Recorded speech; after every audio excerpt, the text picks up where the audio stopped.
Good afternoon, everyone, and thank you, ICT. Thank you, Lakshmi, for giving us this opportunity to be here. Uh, I come here with a fairly selfish reason as well, so I'm going to pay for being here by sharing what we've been doing as a company and some of the things, initiatives that we've been driving. But frankly, my real reason for being here is to try and learn more about what is happening, to try and see what can we do, how can we take it to the next level, what are some of the things that we can move away from what I still call tinkering in the CSR landscape, and how do we kind of start making some big impact. I mean, we saw some great examples that we saw with Dell, for example, and I dare say I was involved initially about 15 years back when we started this whole journey, and the Dell Foundation, the Gates Foundations, they've done a great job. And they've been able to institutionalize this to a large extent. But the truth is that as this law has become real, and it's fantastic that it's become real, the question is, how do we move away from tinkering and doing small projects of a little bit here and a little bit there to start making real significant impact, because now the resources at play are large. And even small companies like us, I mean, we spent about 50 to 80 crore rupees in the last couple of years. We'll spend another 100 crores in the next few years. And, but when you add all of this up, there's huge amount of resources and capital which is available. And let me share with you some of the challenges that I have faced as we've kind of do this and try to see how we can make a difference. The truth is, as companies, our focus is all about running the company. And when it comes to shifting that focus to doing some part of it toward the communities as part of CSR or whatever else, I dare say it begins to take the back seat. So the question is, how do we bring that focus in? How do we create that structure? How do we create the right, how do we identify the right initiatives, the needs, the partners? And finally, I love the talk in the morning, which said, well, the government has the scale, absolutely. How do we partner with the government in a meaningful way where these resources can come to play and make significant difference? So I'll share, obviously, with you some of the things that we are trying to do and some things that we think can make a difference. But my personal challenge, both as a leader for the company as well as I look at the whole CSR landscape, is how do we take it to the next level in a more organized way. Today, at an average, when we kind of get down to it, we work with approximately, I would guess, about 30 to 35 different NGOs. And we try and work closely with them. The truth is that scale is an issue. And today when I want to say, okay, so for example, we started working with the visually challenged. And I said, okay, what will it take to completely eradicate or at least bring down the incidence of preventable blindness from a district or from a city? And I'm talking to some of the people who've been doing this for 15, 20 years at least. And they come and say, no, we can't do that. And I say, why can't we? He said, well, we just don't have enough ophthalmologists who can actually come and do the operations. Even if it's cataract, we just can't do it. And I says, okay, what will it take to get 50 of them to come down for a weekend from different cities perhaps, and we do a camp, and we've identified that there are about 14,000 operations that need to be done today. Why can't we do them over 3 days? And we need about 60 doctors to do that, and what does it take to do that?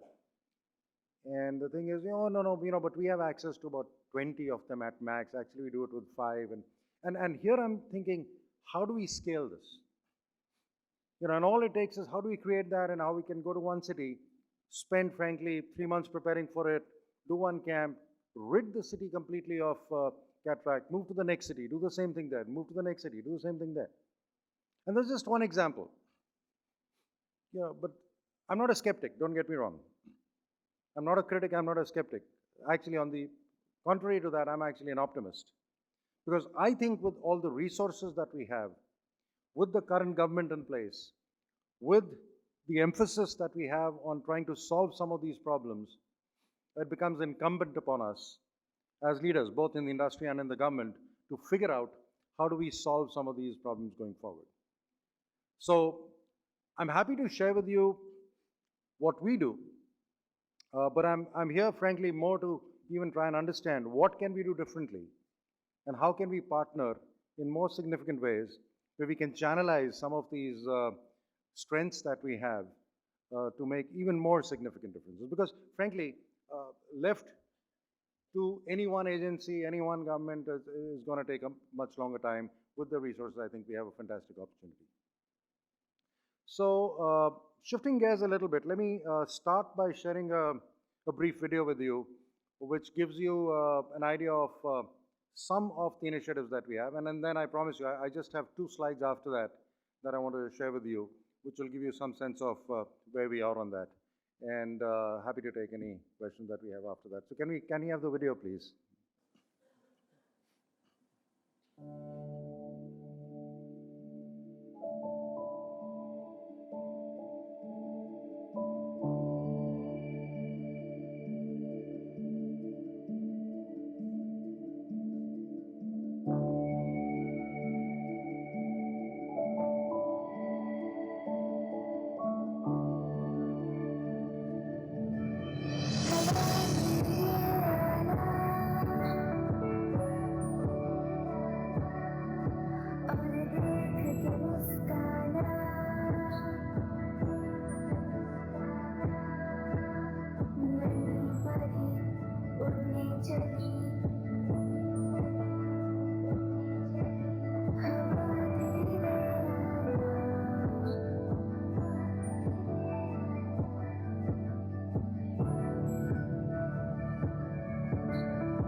In February 2019, DXC partnered with MAD to launch an awareness campaign to build the sector around children in need of care and protection. The campaign reached more than 68 million people and created the urgency on learning how to solve this problem. You can't watch that and not want to personally be involved. Just watching that brings a lot of emotion out, I'm sure, in all of us. The problem definition research supported by DXC brought to light that more than 78% of the children in need of care and protection experience adverse childhood experiences. And that is disrupting their neurodevelopment, which leads to them adopting health risk behaviors as coping mechanisms, which eventually leads to early death. In the upcoming year, DXC is going to support MAD to design the age transition model that provides children with caring, stable, and supportive relationships from the age of 10 till the age of 28, so that every child thrives and their childhood experiences do not become a death sentence. Together, let's build a more caring world for children.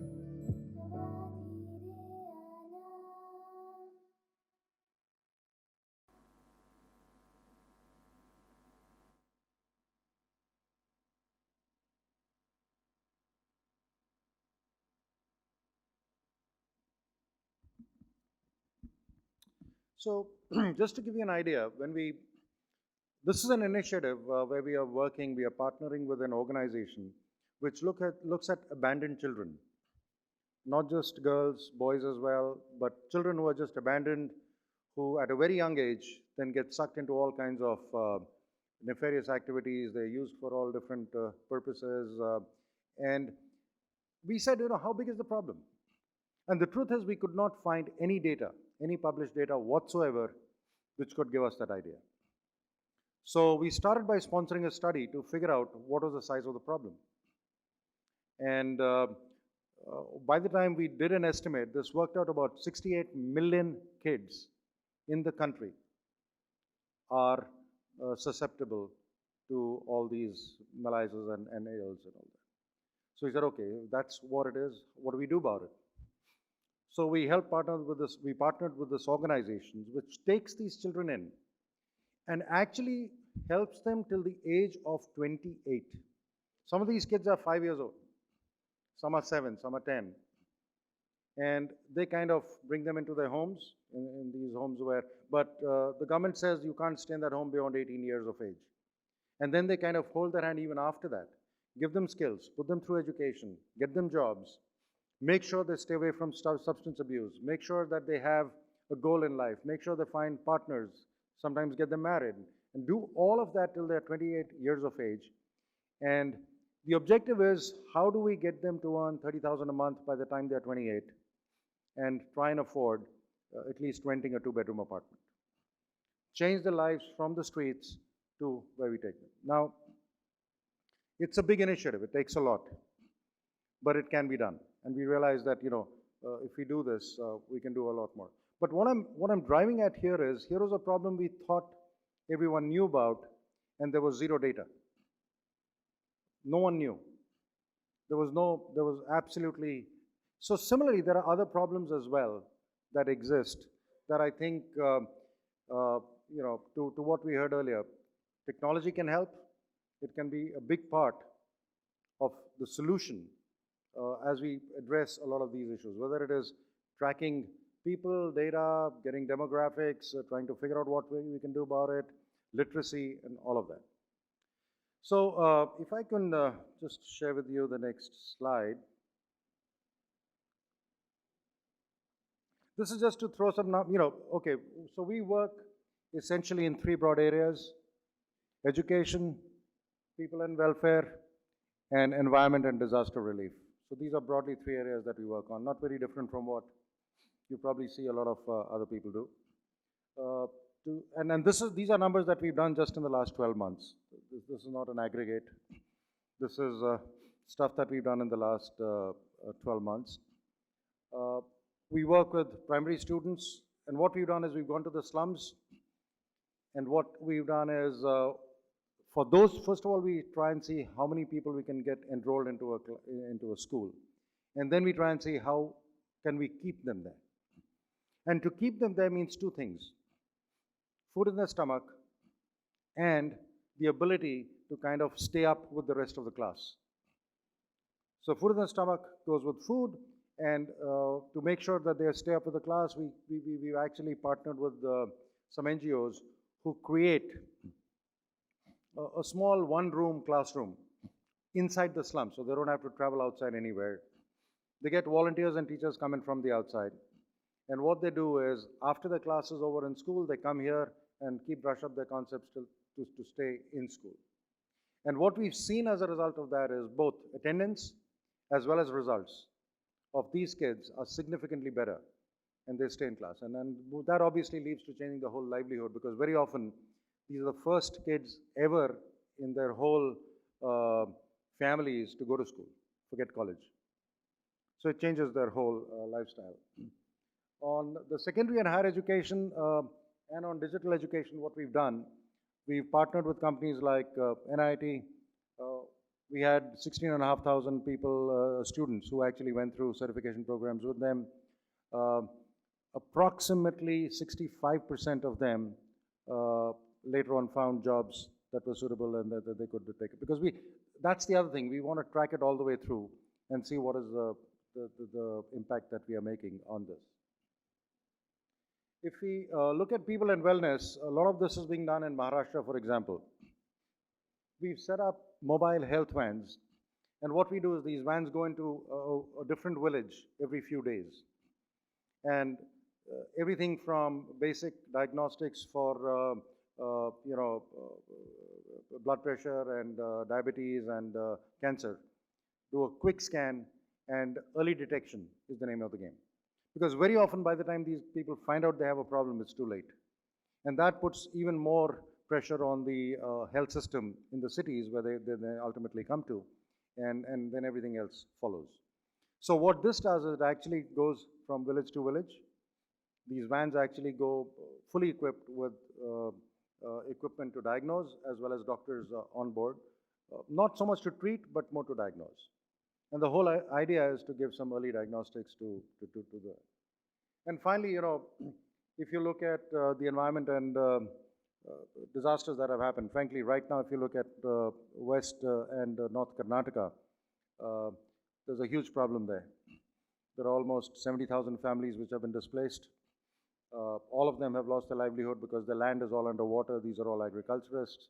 So coming Saturday, actually, we have 600 people in a Bangalore facility coming together, and they have pledged to get 1,000 of those families rehabilitated. What that means is that they are creating these kits as the water has now receded, that they will be taken to these families and they will help them get back to life. And this kit is nothing but, you know, a few kilograms of rice and dal and some clothes and some blankets and some phenol and some cleaning equipment and, you know, stuff like that, so that they can go back and start their life day one, and while they figure out what's going to happen over the next week or so. So, and that brings me to the other part, you know, when I talk about volunteering. So on one side, it is all the good that is happening on one side. On the other side, it is this whole concept, and you know, the theme of this whole thing is giving back. And just mentally, I have a problem with that. You know, it's not giving back, it's sharing. You're not giving back. The moment you say you're giving, someone is receiving, someone is taking. So this is about sharing.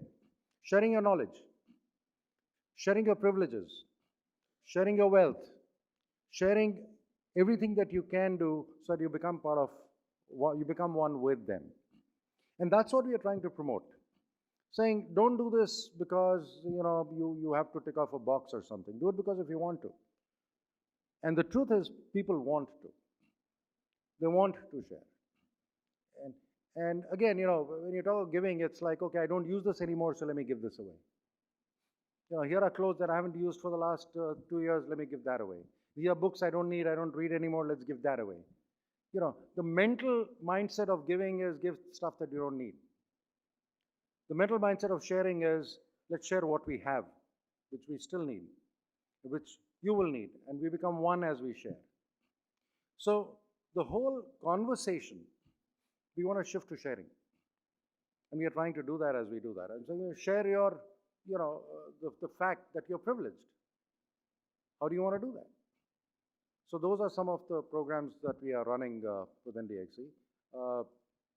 If I just take you to the next slide, just some thought process here. I don't want you to kind of get into detail of this whole thing, but, you know, ripple to wave. The idea is to focus on new ideas, get technology involved to solve problems and take it to the next level. Local economy. We've heard a lot today about, you know, we know what problems are around us, so localize it. So we've created teams in each one of our centers in the 9 cities that we operate in. We bubble up ideas that come from them, we support them, we help them go and share what they can as they want to do that. Obviously, innovation goes without saying. The idea is, instead of doing these discrete small initiatives all over the place, can we create a structural difference? And so what we are trying to do, like the cataract camp that we are thinking of, we want to see if we can make that a process which can be replicated by anyone who wants to do it. So as long as you can put together those resources, can you just go and, you know, go one small step at a time till you can make the whole country cataract free, for example. Yeah. So, and finally, future pipeline, which is really, again, connect with communities from a long-term employment perspective. You know, the 28 years that we spoke about, the first 28 years. Look at giving people skills that are usable. Look at giving them employable skills. Make sure that we connect from where they are to what they need to be and what is the bridge that we can provide. And finally, looking at the whole ecosystem and see if there are societal problems that we can solve, like the video that you saw, in terms of children being exploited and completely falling off the wayside and becoming criminals as they go forward, or frankly, their mortality rate was 25 years lower than normal. 25 years. They survived 25 years less than a normal human being because of what they've been through, psychological issues, substance abuse, and all of that. So just to kind of summarize, I think one, of course, we are doing a lot of stuff. And again, if I missed out on, I know there were questions, a lot of people asked me on what is DXC. We are a global company in software and services. We are a Fortune 120 company. Needless to say, we're all over the place. We have about 120,000 employees worldwide, out of which more than a third are based in India. And what we are trying to do globally is very similar, but I wanted to just give you a snapshot of some of the things that we are doing in India. So with that, I guess, thank you. It's a privilege being here.